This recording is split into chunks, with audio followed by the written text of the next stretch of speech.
Hello and welcome to another episode here at Vendifi where we're going to talk about third-party risk due diligence with DORA. So, as a lot of you might know, this is part of a series. We've done a previous episode on the DORA Act and how to get to grips with what you need in your contracts for your third-party providers.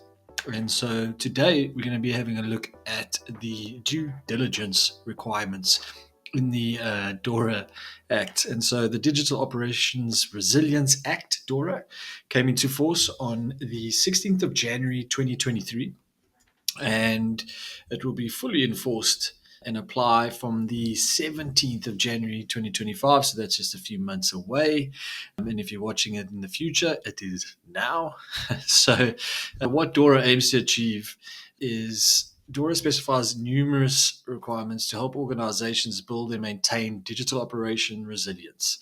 These requirements are centered around five pillars: ICT risk management, incident management, digital operation resilience testing, managing of ICT third party risks, and information sharing arrangements. So, today we're going to look specifically at third party management due diligence requirements.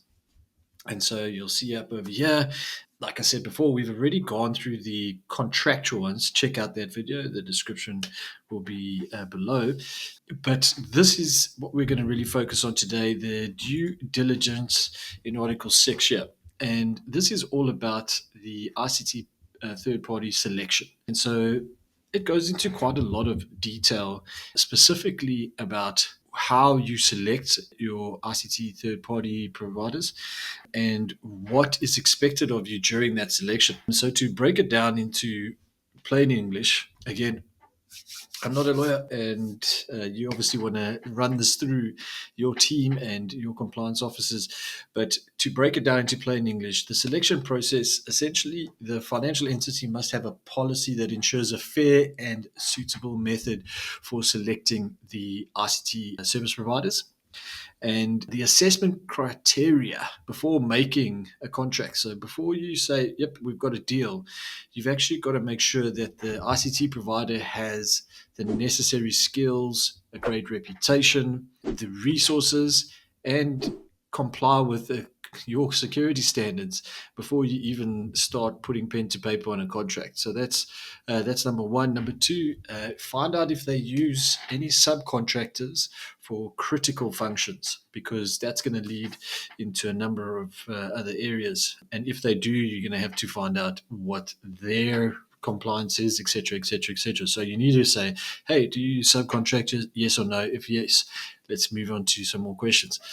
Do they operate or store data in other countries in the world, and where do they store their current data? Why is that important? Well, if they store data in a country that is at war, then your risk goes up. If they store data in a country that has specific rules around who can see that data, your risk changes. So you want to be able to identify that in any scenario.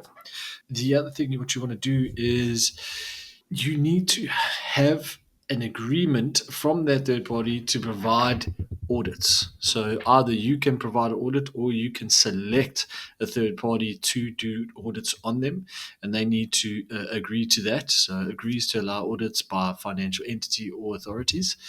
And then finally, acts ethically, respects human rights, and ensures good working conditions. And so you need to be able to ask those questions and be able to get straightforward answers. And here is where the hires hit the road. Not only do you have to ask the questions, so send out a questionnaire, ask the questions, you need to provide proof that that is the case. And financial entities must consider the scope and limitations of these elements, and where appropriate, use more than one element for assurance, which means you can send out the questionnaire and go, yep, have you answered the questionnaire? Fantastic.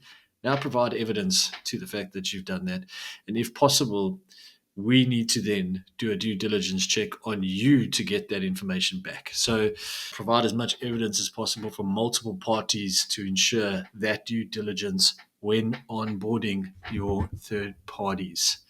So I hope that helps you out. We'll put the link to the blog and to the questionnaire below so you can quickly get up and running and get those third parties onboarded. Thank you so much for watching, and we'll catch you in the next one. Cheers.